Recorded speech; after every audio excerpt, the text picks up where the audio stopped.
It's like we talked a little bit about this power. Do you like this thing, this power graph thing?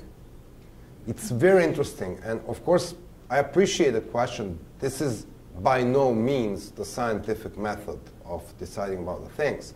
You would need more analysis, more polls, more questioning people, if you really want to define whether the police was 3 or whatsoever. But basically, these snapshots really give you insight into 3 different things. First, it stands up with our theory that power shifts in a society. It's not fixed. The support moves from one social group to another. Then second, by watching these snapshots, for example, it was very interesting. I didn't want to disrupt because that was the very beginning. But I keep thinking about this. We keep this answer over and over. Some of you guys who were doing America were mentioning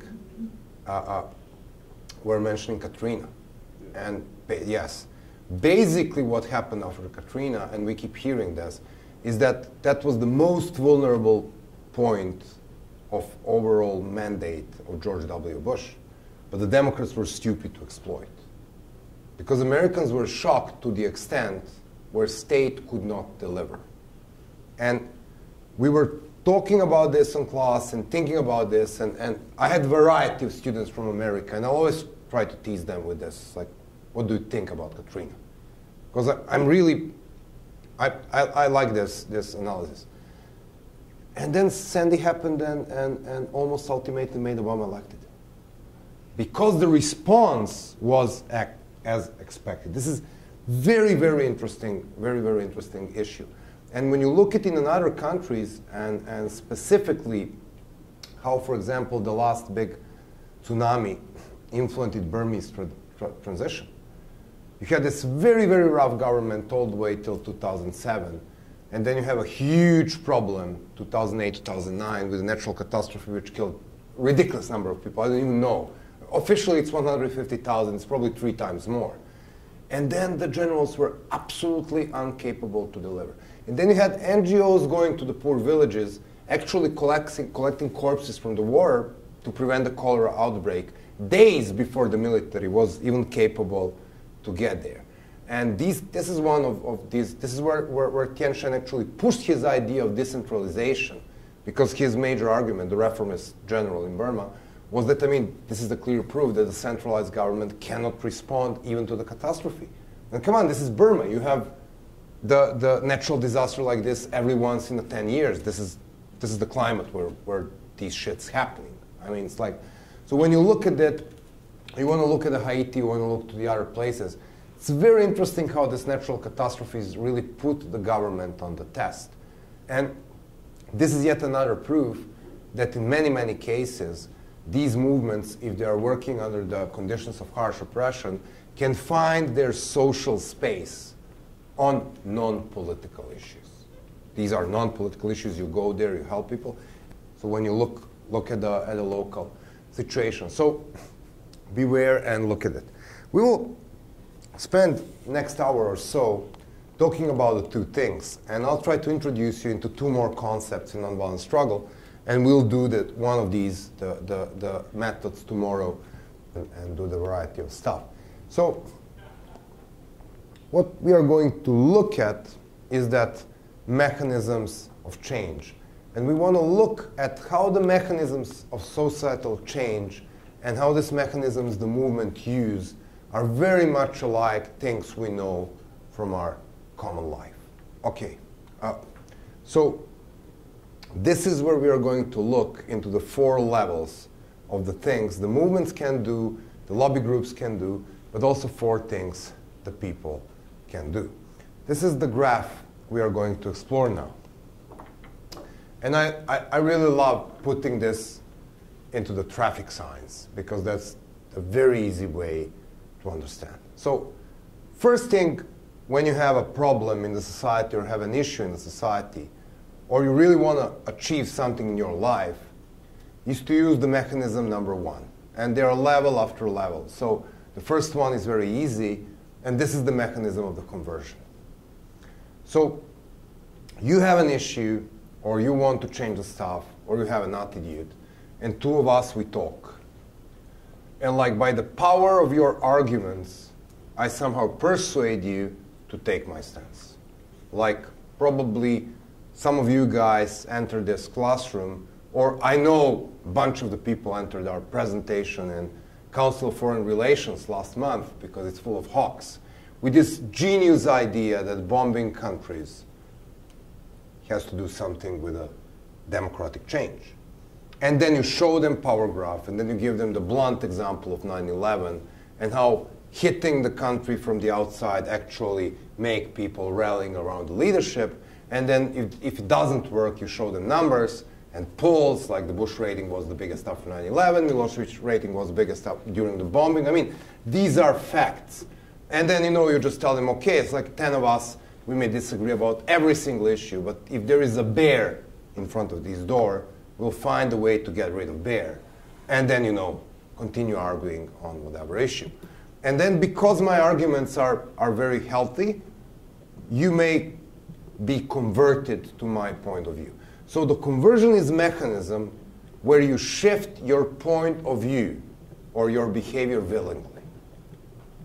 I somehow persuade you to shift your point of view. In nonviolent struggle, there are so many.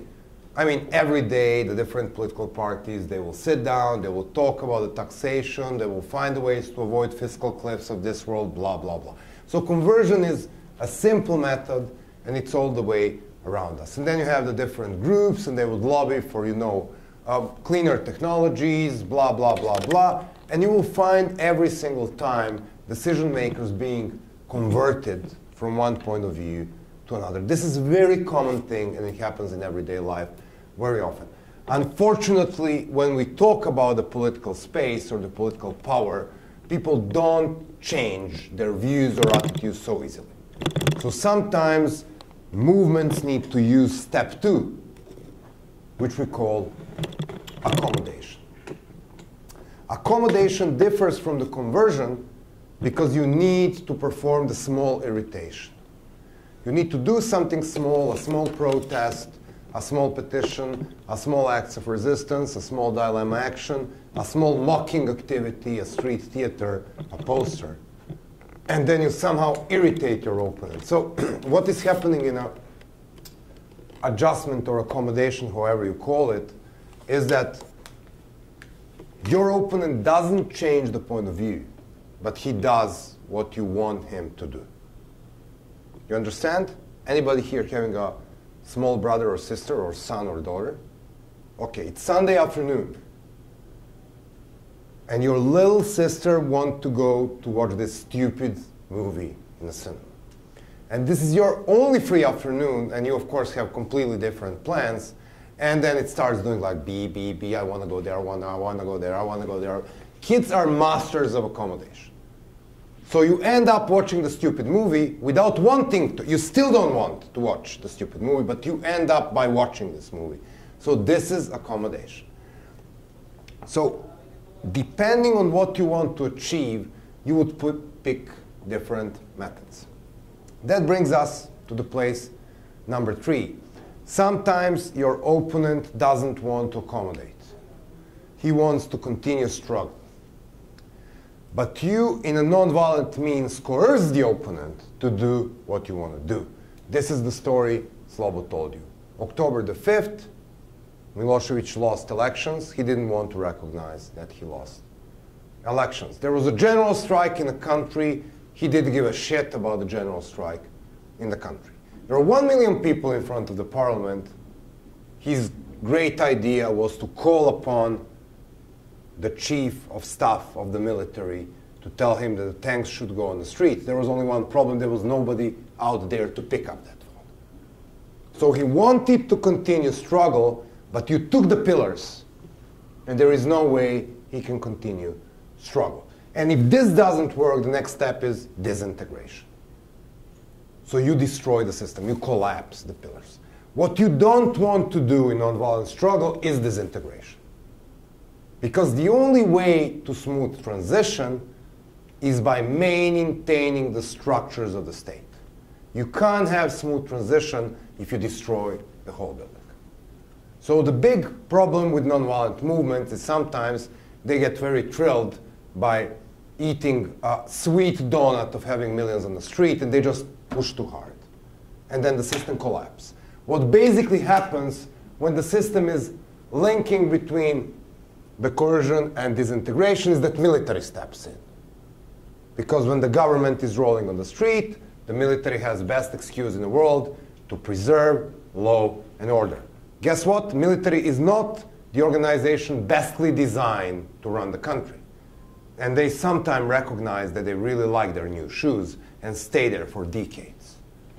There were several examples of this in the history, especially in Africa now. So when you look at these mechanisms, you can really maintain this stuff. And there's this awful example, which I keep repeating, and it came to us by a very good friend of ours, Bob Helvey.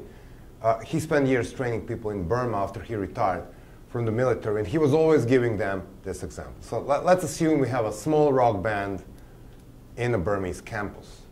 And of course, we are students and we are poor, and we go to this owner of the store. And we say, listen, we have this cool rock band, and if you just give us the 4 lovely white shirts, to dress up on a stage, you will become our main sponsor. We will advertise, we'll tell everybody how good shirts you sell. And then one of us has a father who works in the mayor's office, so he will write a letter there. And there is somebody with a skill to write a news article, and then we will advertise your news. So it's in your best interest to give us this shirt, so you refuse. So once we come tomorrow, then the story is completely reversed. Now we say, there is absolutely no way that you keep selling these shitty shirts to the students because they are very bad quality. And by the way, we have somebody whose father is in the mayor's office, and he will report to mayor that, and we have this person who will write a letter to the newspaper if you don't give us this shirt. And then you refuse. And then the next morning you appear and say you organize 15 people to play that they are drunk and they sleep in front of your store.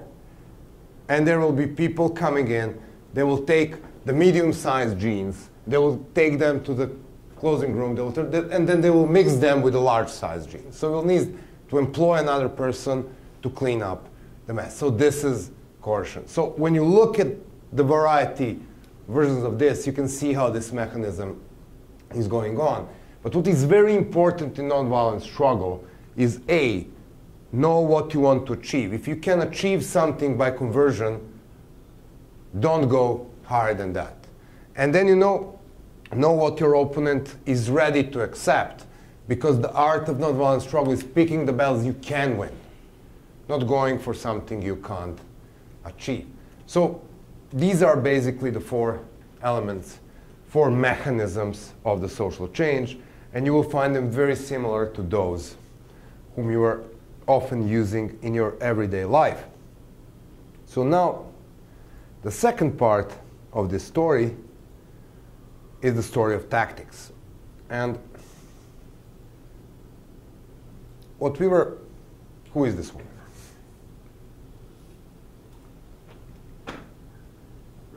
Of course. Tell me the story of Rosa Parks. Hmm? Yeah, that's what threw me off. I was like, it kind of looks like her, but she's not great. She refused to get out of the white section of the bus. And She refused to get off the white section of the bus, yes? And? she was arrested. She was arrested, and? And it led to bus boycotts, Okay. Which was one of the main tools to end up with the segregation. Now, let's examine this lovely little thing.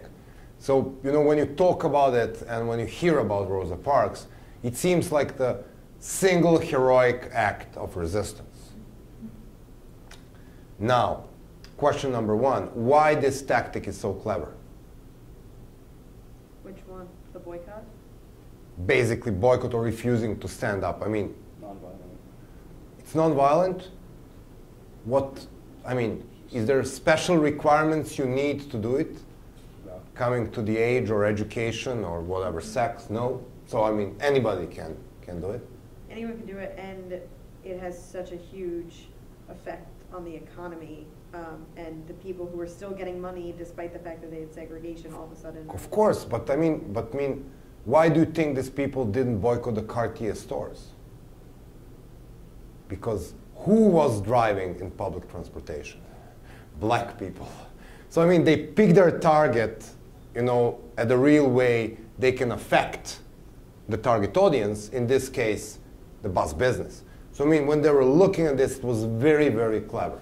And really, half an hour spent on watching this fantastic Force More Powerful will really make you dig a little bit into a guy called Jim Lawson, who was one of the trainers for this movement. And aside of the fact that we all know and love Martin Luther King, these were the guys who were really bringing this struggle to the small places and really training people how to deliver. And yes, Jim Lawson also had mustaches. It's another very important point of view.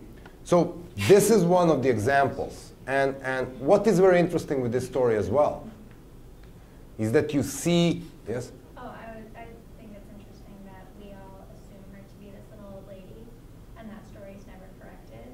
And I don't know at what point the story shifted from this courageous, young, trained activist to the evil little old lady who can't get to the back of the bus. But it's This is super because perception is reality. Right, perception is reality. So we all think, oh, it's this little old lady who can't make it, when in reality it's any of us who. Of course, but it is also very, very well-built perception, because if this little old lady can do it, then anybody can do it. This is the very important point. You know, it's like when you're picking a tactics of nonviolent struggle, you really want something where people, you know, we were discussing yesterday this problem with Occupy Wall Street. It's minus 9 degrees centigrade in New York. It's freezing, freaky cold. There is nothing in the world which will make me camp in Socoti Park now. Absolutely nothing in the world. So please give me something I can do. I mean, find a tactic for me which can work for me, which can work for, you know, employed mom, which can work for a committed student. I mean, find something I can do. And yes, I mean, if you tell me that the owner of the P Metro line is particularly bad son of a bitch affiliated with evil banks, then I can avoid using the P Metro line. I mean, but I can do that. I can find an alternative. I can drive car, I can walk, I can drive by bus. I can hit this specific target and still get away with it. So this is why this is so important. And what is else very important thing? You were just explaining how the story was going. What do you see in this set of tactics? It's escalation. So you start with a small thing which is called symbolic public act. I refuse to stand because the white man wants to sit. And then I go a little bit more, so I shift from symbolic public act of protest into non-cooperation. And then I build a huge non-cooperation campaign so the people boycott buses. And then from doing something symbolically in public, I'm immediately targeting the very financial foundation of my enemy. So it's like this sequencing of tactics is the way the story of stairs. So you do a little thing, and then you inspire people, and then more people do it. And immediately you have enough people to really shake the tree. But you don't start by inviting 2 million people to boycott buses. You start with one little lady. So we were talking yesterday about the history of nonviolent conflict, and just for the record, 1521, Martin Luther King did a variety of tactics. The combination of displayed communication, coming out with a clean vision of tomorrow, hitting the symbolic public act, putting it in front of the church door, and very good advertisement because he was hitting the place where every single believer will pass. So it was very well displayed. Boston Tea Party, symbolic strength in hitting the tea, also economic part in destroying the property and hitting the Great Britain with taxes. And it's like when you look at the overall movement, it's like, can I deny you more than you can deny me? So if we, the Brits, are up to keep up with the colonial power in New England, what is the cost? And if the cost is that there is no income from tea, there is no income from wheat, there is no income from beer, and you need to fund thousands of soldiers just to sit there, then this thing doesn't pay off. It pays you off better to withdraw your goddamn troops from there. And this is basically the game. Can you deny your opponent more than he can deny to you? Attacking the economy seems, or hitting them monetarily seems to be the most effective. Absolutely, in so many different cases. The funny thing, I love the point that you said it. The funny thing is that it never grabs the media attention. This is so unsexy for cameras. Cameras love thousands of people who yell and basically lose their time in yelling. These big tactics of concentration. So you will look at these stuff and you will look at the history of nonviolent struggle, and then you can go all the way 1954, protest prayers. Why are protest prayers such a cool thing?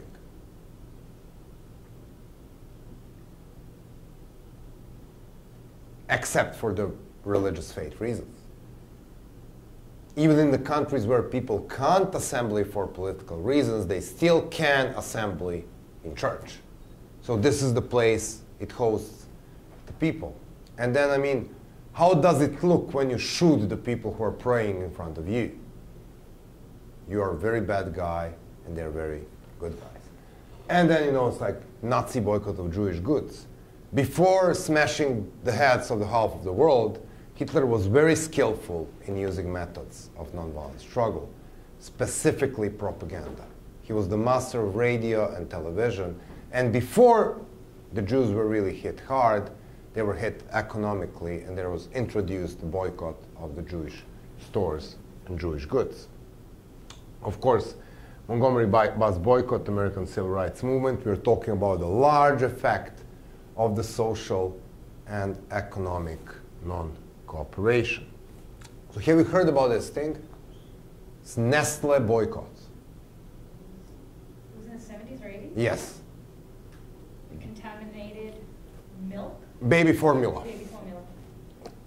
This is the lovely company called Nestle, producing lovely sweet chocolate, was producing a particularly bad baby formula, which is basically the long-standing powder milk for infants. For underdeveloped countries, of course. Of course, they couldn't sell it anywhere else because of the regulations, but it was cheap and it was selling well in underdeveloped countries. And we know some people who participated in this specific boycott campaign, but the reason I love to talk about it is that how it was really imposed. So it's like this thing is happening in Africa. So first step was to make everybody aware that this thing is happening in Africa, because it was obviously not happening in New York. So you make New York people aware that this is happening in Africa. And what they were actually basically doing is that they came like boycott Nestle for unethical promotion and sale of infant formula in the third world, genocide for profit. What is this? What they are attacking?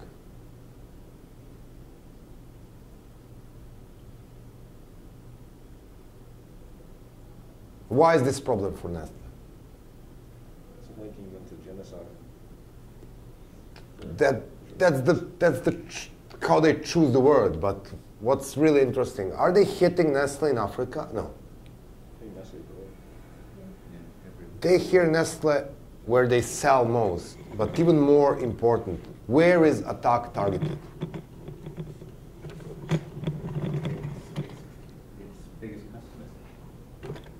In the terms of selling, but Public relations. brand. So you really hit the big company by attacking the brand. So when you look at these very, very nice guys from, you know, Yes Men?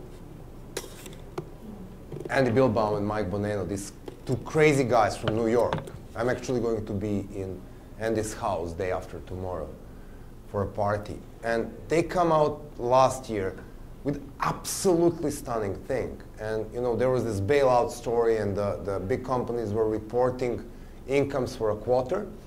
And then, I don't know, second quarter of the year. I don't remember the typical one. And then the GM came out with very large figures, how they are recovering well, and they earned, I don't know how many figures, but let's say 100 millions of something. And Yes Men faked the statement for GM and somehow lured Associated Press to publish it. And they say that GM is going to give up 30% of their income in the second quarter to fight, to help babies with AIDS. And then the goddamn GM need to deny that. Then they need to step out and say, no, the GM will not give up the profits to help babies with AIDS. So this is typical game. So you hit the brand, and this is where they're most, I mean, you know British Petroleum? What's the color of their logo? Green. Why? Are they using British Petroleum? No, they're using Beyond Petroleum for 10 years now because they want to show that they are environmentally very concerned. Of course, sometimes shit hits the fan and they screw the goddamn Gulf. But it's like when you look at these things, you look how really big these big players, and specifically on the market of the companies, they're investing so much effort and money into preserving their brand, and most of these campaigns are hitting the brand. So we move a little bit forward in history, and then we have these lovely Tibetan thing. You remember the thing with the flag and with the torch? Tell the story. Lighting the Olympic torch. Yeah, they carried the Olympic torch from the different countries, I think. 2008 Chinese Olympics. They were carrying it to in Europe, in America, in Canada, India. Finally, it reached to India. But what happened on the day when they were lighting the torch in Athens? There was a crazy guy with a flag saying Free Tibet. And then the torch moved to San Francisco, and then there was this big transparent on the bridge of San Francisco, iconic place, saying Free Tibet. So they were hitting the flag to the point where Chinese bring troops to Himalaya because they were so panicked that on the top of the Himalaya there will be a sign Free Tibet. It's like very, very clever tactic because there will be international attention, it is cheap, you're doing it in a place where nobody will arrest you in San Francisco, obviously, for waving the Free Tibet flag, or in Athens whatsoever. It's not something prohibited. So they waited for their moment, and they put the visibility by following and torching the torch, because they knew the Chinese government is spending so much money and effort and energy into showing off with this Olympics. So they hit where it hurts. And these tactics were effective, they were cheap, they were low risk, and they high media coverage. And this is very cleverly designed. When you look at these things, you know that somebody's thinking. This is not some stupid, blunt attempt of the people to wave the flag.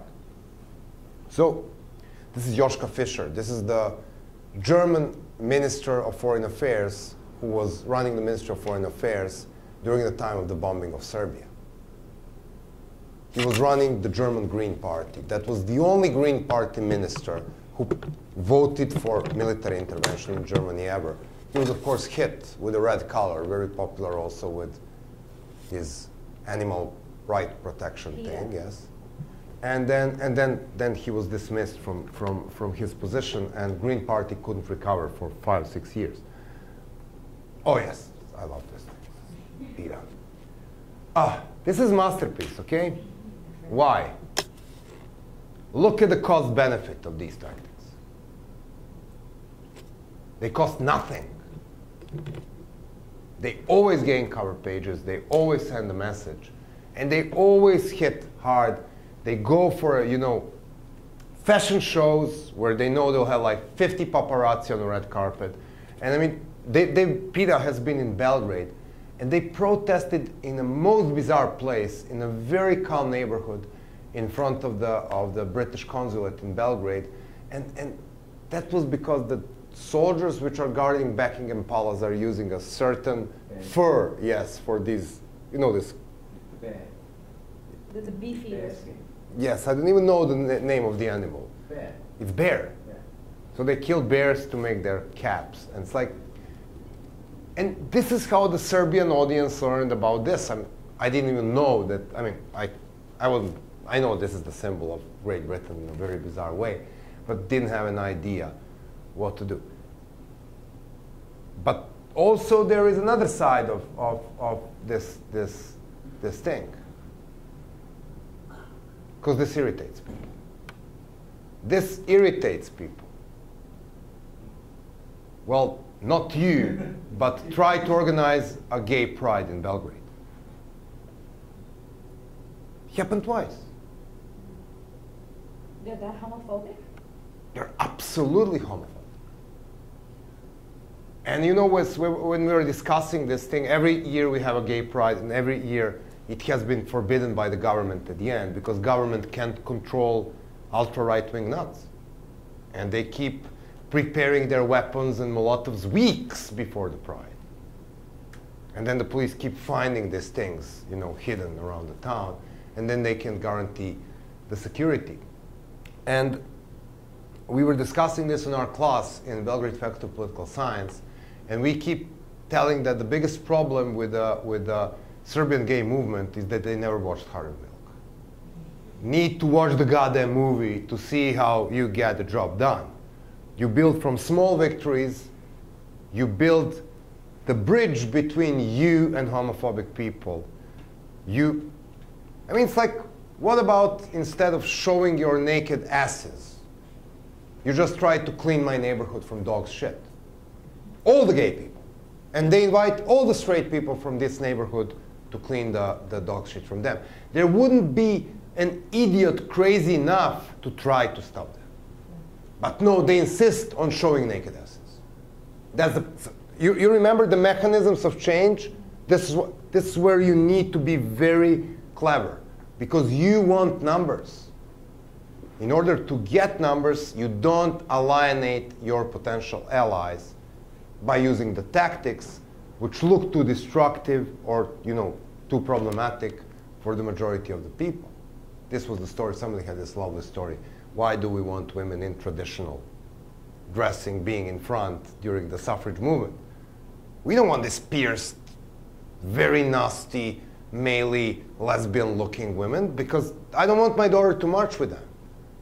But you know, if they look just like my mom, then okay. So it's like, you really want to understand how to pack these things and which tactics to use. And when you look at some of these movements, you understand that they start growing when they start moving towards the middle, because it is the middle of the spectrum you want to get to if you want to grow, and without growing, you won't be capable of achieving anything. This is iconic. I love Greenpeace, and it's always very photogenic, and it's always very cool. And it doesn't cost a shit. These are motorcycle owners. They will come out and they will move across the center of the city in a slow rolling motorcade. They wouldn't block the road because it's prohibited, but they will create a complete havoc in traffic. It's like, I told you, I can block the city of Belgrade with 200 cars, strategically put on 3 bridges and 2 squares, and driving 5 miles an hour. And we've done that many, many times. This is so easy. And then the biggest problem for the government is that they can't tell who started this thing, because everybody is driving 5 miles an hour. But I suppose that really only works when you've got a cause that you know that a lot of people are behind, because I guess the flip side of it is, if it's just your pet cause, you can piss off an enormous amount of people who may turn against your movement. Exactly. Same with naked asses. Same with naked asses. So you pick the part of the day, and then you don't do this every day, and then this is the pickle battle you can win. You say, I will show you what will happen if you adopt this tax. And this is why I'm going to slowly roll around the center of the city for half an hour, not longer, because then I will make 2 million of the people pissed off. It's like you doze. The key thing is that what we're going to do is that we are going to understand the cost and benefit for every tactic. This is the clever movements are doing this at all times. Exactly. So you don't pick the tactics which has a huge cost because it can piss people off. Of course, when we are talking game over, and we are bringing 1 million people in front of the Serbian parliament, then everything goes.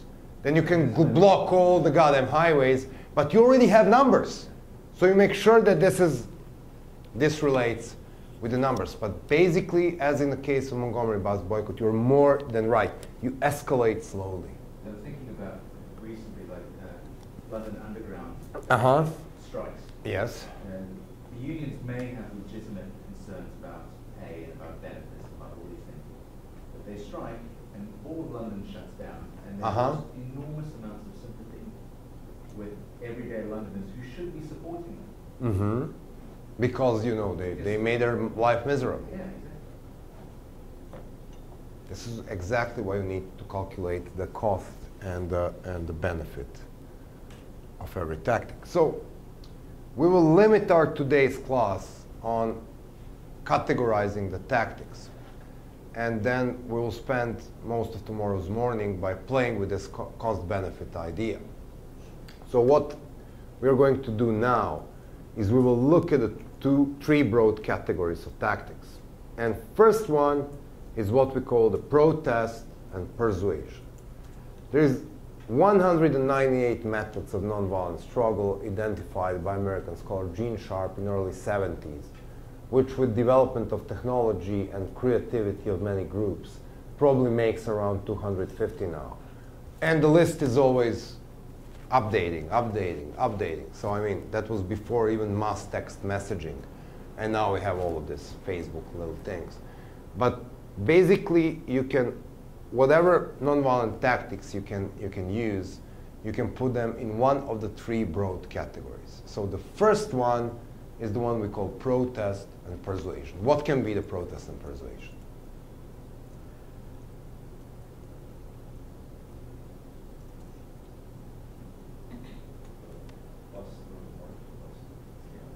Symbolic public act, yes, typically.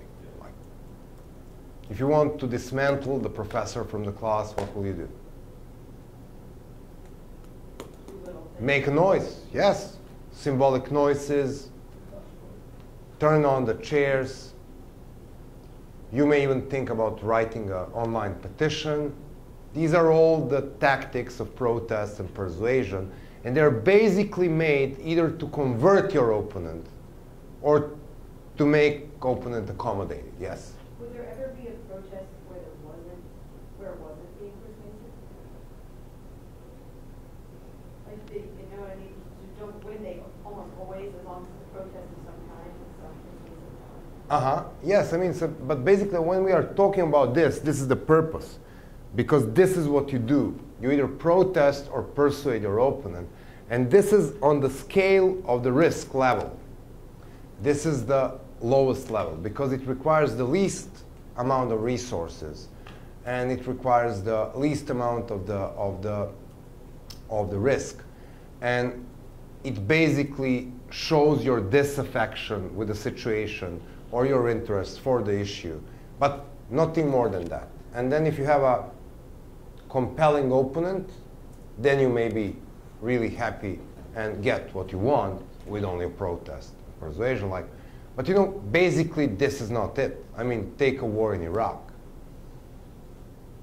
Intellectuals were signing the letters. The people were doing public speeches. There were 10 million press conferences and a lot of public marches and rallies and displayed communications and billboards and even TV commercials that didn't stop the war.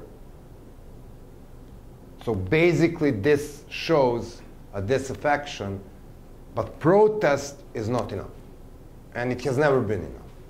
So basically it helps you to get a little bit more of the coverage, but basically it's not enough. So next thing you can do, as Rosa Parks said the example, this is non-cooperation. So this is not only making a noise when I speak.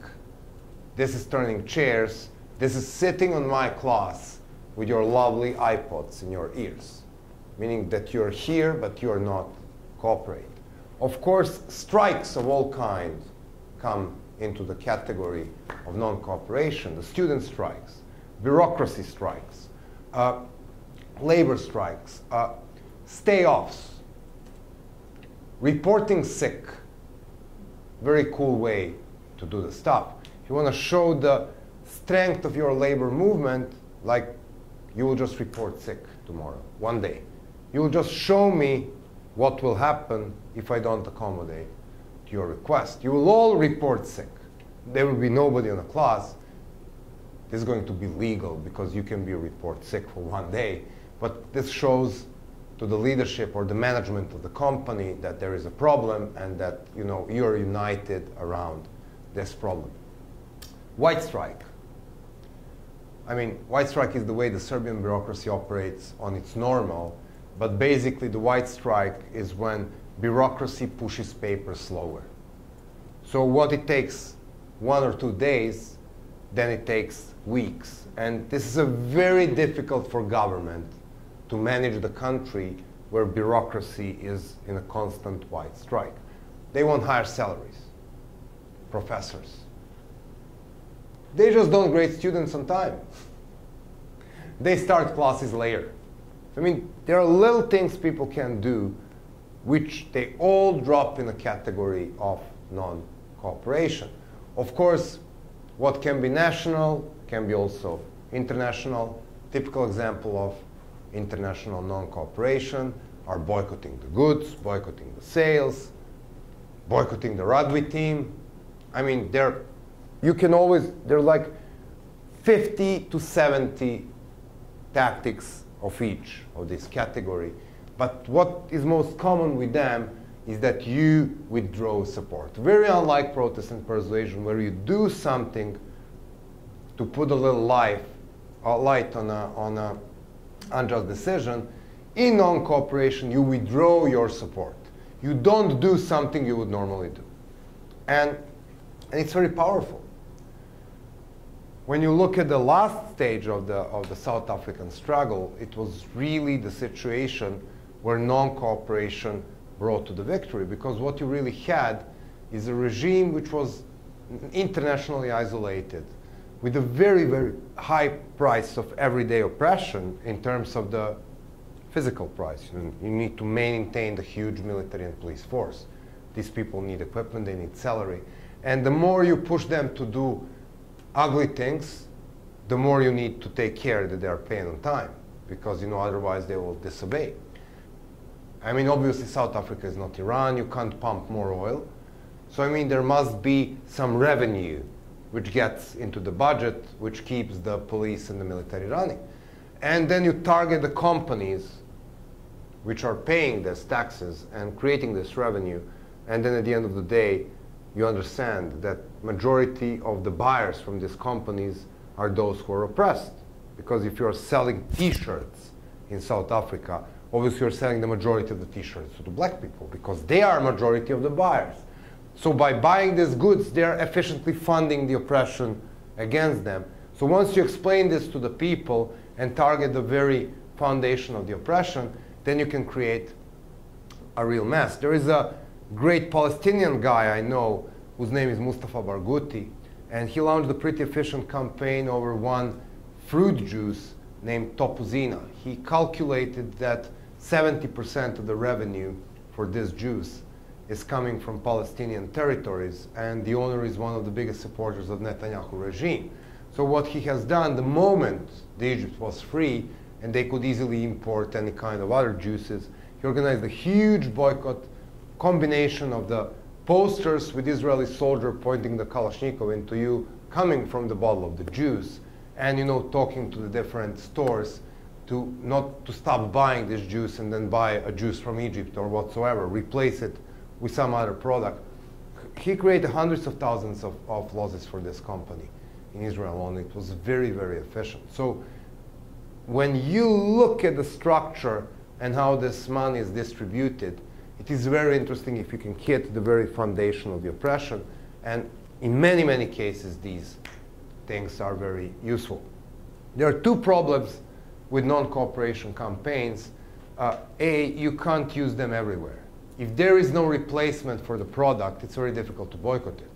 So if there is no replacement for buses, then you can't boycott buses. If you can use the train instead, then you can use the train instead. So before you call up for the non-cooperation, you need to look whether or not this tactics is achievable. And when you look at these things, then you know the typical example would be Zimbabwe. I mean, there were several calls for general strike in Zimbabwe from the main opposition party.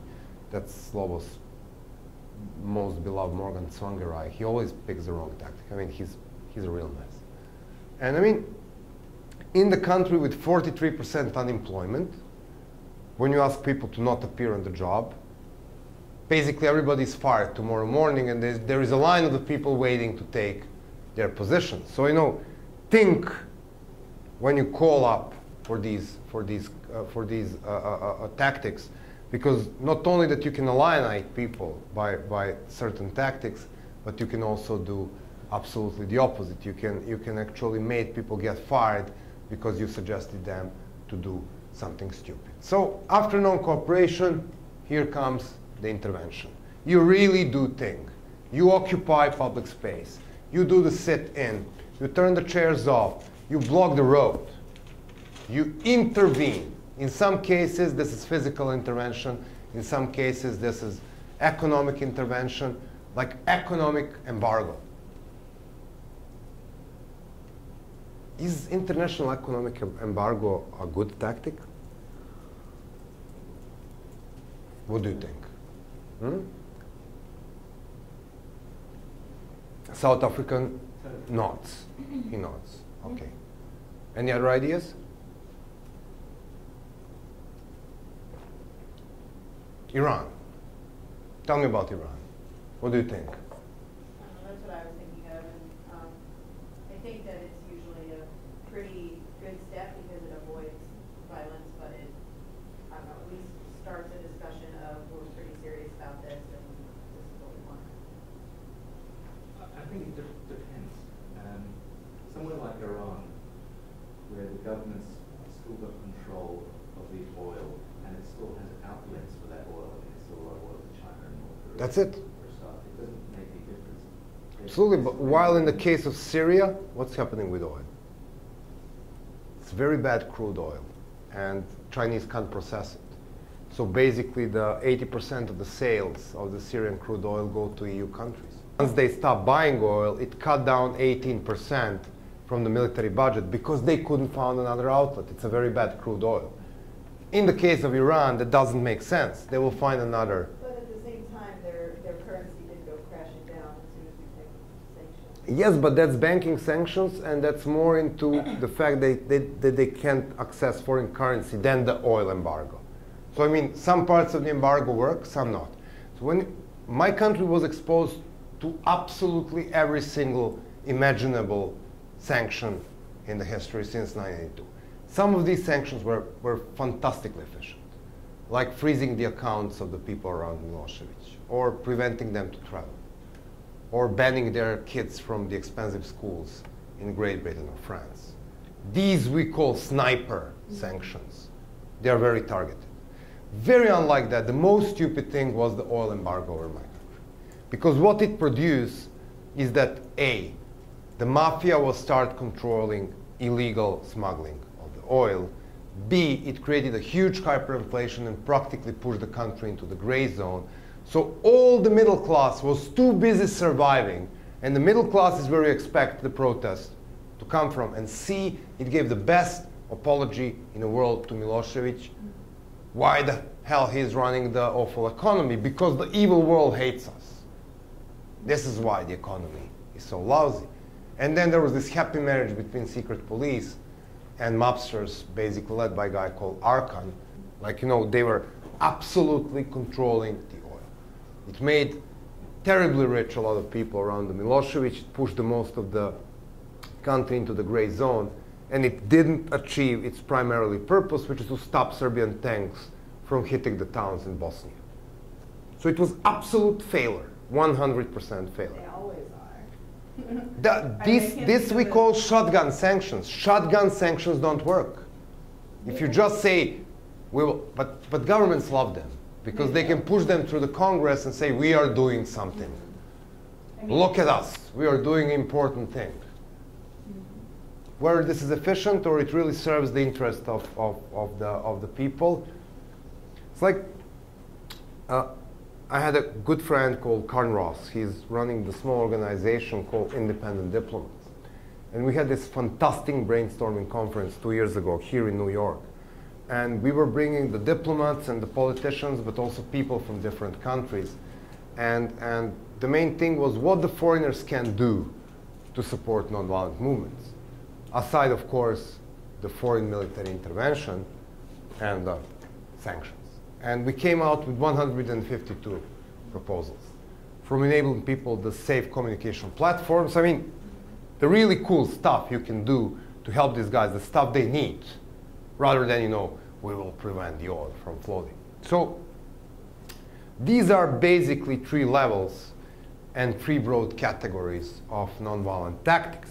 And we will start our day tomorrow you can think about this tonight. We'll start our day tomorrow by trying to understand the cost and benefit of different tactics. And it, of course, can be material and non-material cost and benefit. But basically, I just wanted to introduce you to the art of tactics. And then there is yet another dispersion, which I really love. What you really look, and we were discussing this yesterday, what is happening is that because the TV cameras are loving masses, you get a completely wrong impression that people power is about concentrating your resources. You concentrate your human resources on one place. You bring 100,000 people to one location. So whether this is the physical concentration of the resources or the time-wise concentration of the resources, meaning 100,000 people are spending 2 hours of their precious labor time standing on a square and listening to the opposition politician for whom they will definitely vote anyhow, even if they don't lose the time, instead of going out there and knocking the door and persuading people to do something with their lives. This is a time waste. So when you pick on the tactics, you can also look at a very, very different dimension. Okay, we know about the protest, and we know about the non-cooperation, and we know about the intervention, but what we want to explore a little bit is concentration against dispersion. Concentration. You're occupying the symbolic public place, you're marching, you're concentrating your things there. First, resources are concentrated in one place. Second, this is high risk. Why? Concentrating a lot of people is a high risk. They can get arrested. They can get arrested. They can get hurt. They can get hurt. They can hurt somebody. You can't control like a large group of people. And even if you do, you need not to control only one idiot. No. And he'll destroy your 100,000 people march. And there are ways to control it. And when we're talking about the nonviolent discipline, you basically organize it on a 3 level. You preach the nonviolent discipline. You try to physically impose nonviolent discipline, whether by putting your own security between you and the security forces, or putting priests or women in front so you reduce the possibility of any kind of violent outbreak, or creating this carnival atmosphere using drums, using music, using whistles, dancing, doing all of this stuff would decrease the possibility of violent outbreak. 3, you need to monitor potentially violent groups. Violent groups are normally very happy whether they care about the regime or not. In Serbia, they hated the regime. The soccer fans, they just hated the regime. But we spent hundreds of hours negotiating with them not to join our demonstrations and not to carry our symbols. Because the first 100 T-shirts with fists we would give them, we would be doomed. Because they will put them on and attack the police. Within 15 minutes, we'll lose the credibility of the nonviolent. Within 15 minutes. So what you do, you need to take care that these guys don't overtake. And in some cases, you cooperate with the police to isolate these guys. And a very, very good example happened recently when there was this International Day of Solidarity for the Occupy movement. The biggest demonstrations were basically in Rome, Italy. And they have a large anti-globalist / anarchist, I can define it, group. It's called Black Bloc. These guys are well known on appearing disguised on the demonstrations, throwing Molotovs, breaking cars, getting into the windows. Very nice guys. And what the Italian protesters done for the first time, which was very clever, they put a 50 euro reward on the best video and the best photo shot of the people from Black Bloc destroying something. And they post it on the internet and they share it with the police. So they definitely publicly distance themselves from whatever these guys are doing. And they said clearly, we can't prevent these guys from doing it. They will be there doing it. We know that. But we are in no means related to these guys. We don't share their goals. We don't share their aggression. We love the city of Rome. We don't break the city of Rome. And this is how we are going to prove. This is the small application. You download it to your phone. If you see somebody breaking window, have a photo of him or her, post it on the internet, we'll share it with the police. Very clever way. So I mean, there are ways to manage these big rallies. But tactics of dispersion is what we love very much. And we think that they are highly underestimated because they are less attractive for cameras. As Slobo says, we are very slow learners, so we learn different things. So we occupied symbolic public places, 1992. We lived in the Belgrade Student Square. We entered the buildings of the campuses and the rectorate. We brought all the cool rock musicians there, all the intellectuals, all the good-looking guys and all the good-looking girls were having party for 3 months.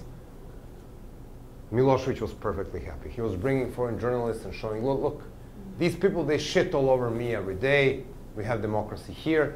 2 corners away, business as usual. He was arming tanks to go against Croatia.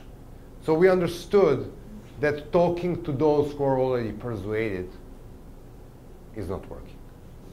And that having our small islands of common sense is getting us nowhere. So 1986, 1997, we understood that this is a completely different game. Milosevic had stolen elections. The elections were local. So we had many people pissed off throughout the country. So we organized demonstrations in the same time in 32 different towns. So now you are using the military principle, which you call the distract and dislocate. This creates the havoc for the military forces because they behave, to use my famous Tolkien's quote, they find themselves in the position of too little butter stretched over too much bread. Because it's very easy for them to concentrate around one square and break out with the demonstration. But what about the 32 different times, 32 different towns in the same time? Where they would go? Or will they crash these demonstrations and leave people here protest freely? So every single day for 32 days, we were protesting. And because it was harsh winter, we were marching through the streets of Belgrade and other cities through different routes, you know, making the noise, making this lovely atmosphere. The people will go on windows, they will salute us, they will come out, they will walk a few corners with us, and then they will go back home. So the whole city was participating in this big snake of people running around the city of Belgrade and several other cities. And then the regime first tried to do the crackdown, and they really shoot the rubber bullets and water cannons and the tear gas, but it only made demonstrations more massive. So the response was very big. When they were using force, there were more of us tomorrow. So they learned the lesson and behaving very cunningly. So what they would do, they'll put this police line, these cordons of standing police, who is not moving with shields, to block us from leaving one square. So we were physically located into one square, and we could only move in circles. Day by day by day, the numbers start falling. People don't love walking in circles. It was harsh winter. The regime was winning. And then we came to this fantastic idea that at 7:30 in the evening, during the time of the hatred TV news, the state TV news, main state TV news, the very symbol of state propaganda, instead of watching this crap, we invite people to go on their windows and create as much noise as they can. So people were using fantastic things. They were using pots and pans. My crazy old father was using this big oil canister, hitting with a hammer. Then his neighbor was very envy on the quantity of noise he produced. So he came out with a huge Bose loudspeakers, and you turn the very loud music, and then the guy across the street, he was sitting in a car doing this touring the car. And then even my 80-year-old grandma, she contributed to the noise with a little pot, and the kids were having fun, and the radio stations were kind of broadcasting noise from different neighborhoods like internal competition. Within the matter of days, several hundreds of thousands of people were regularly coming out and producing noise for half an hour, 7:30 till 8 p.m. Fantastic. This we call the tactics of dispersion. Because you disperse your resources, people are doing something from home, and even more important, anybody can do it and get away with it. Because, I mean, what the police will do? Will they come into 300,000 homes and arrest people for making noise from their windows? They can't do it even in Bahrain. It's very complicated. Even if you can make it illegal, it is a horror of a logistic to prevent such a tactic. So, 2009, we were talking to Iranians after the Neda was assassinated, this lovely young woman. And then, you know, they were like, we can't go on square. They keep doing the same most stupid thing on the globe. They would go to the same square, 3 p.m. by the same route. So A, they would be arrested on the spot. B, the demonstrations will be broken down. C, they will put them on a camera. And then they will come to their homes once they recognize them in 2 or 3 weeks to arrest them in the silence of their homes. And they were desperate and they were losing numbers. And we were discussing what is this little thing they could do. And then I asked them the questions like, there was this lovely young woman, Neda Aga Sultani, who was assassinated in front of the camera. And I said, is Neda a common name in Iran? And they say, yes, absolutely. This is like Anne, you know, Maria. Anybody's name is Neda. So I guess there are several shitty ethno songs about Neda from a few hundred years ago, telling about her shiny black eyes or whatever, eternal love. It's like, yes, they are very popular. They're stupid, but they're very popular. So my question was, can we cut the ringtone? How much it takes to create a ringtone? This is a $10, 5 minutes operation. My teenage nephew can do it. I mean, this is not nuclear science. So what happens is that you create a ringtone, and then I give it to the 10 of you, and then you send it to all of your phone book, and then it starts spreading. It's very easy to send it. It's a very small thing. It's a few kilobytes. And then you are sitting in Starbucks, and I'm sitting in Starbucks in the atmosphere of fear. It is very difficult to identify ourselves as the member of the green movement, because the moment we start wearing something green on us, the regime will be after us. And then we get the text message. And I hear Neda. And then she gets a phone call. And then I hear Neda. And then she gets a phone call. And then I hear. And immediately I know we are the many. And they are the few. And we recognize each other. And what the regime will do? Prevent people from using a ringtone from a folk song as a text message sound. How? And even if they make it illegal, how they will prevent you from using it? And how the hell they will discover who started this show first? Because it's everywhere. So there are ways you can make your tactics very, very dispersive, and there are ways you can use these things. And we'll discuss more of these things tomorrow, and tomorrow we'll start by exercising, trying to understand. We'll list the tactics and we'll discuss those you like, and we'll look on them from the points of cost-benefit. Any questions? Okay, let's call it a day.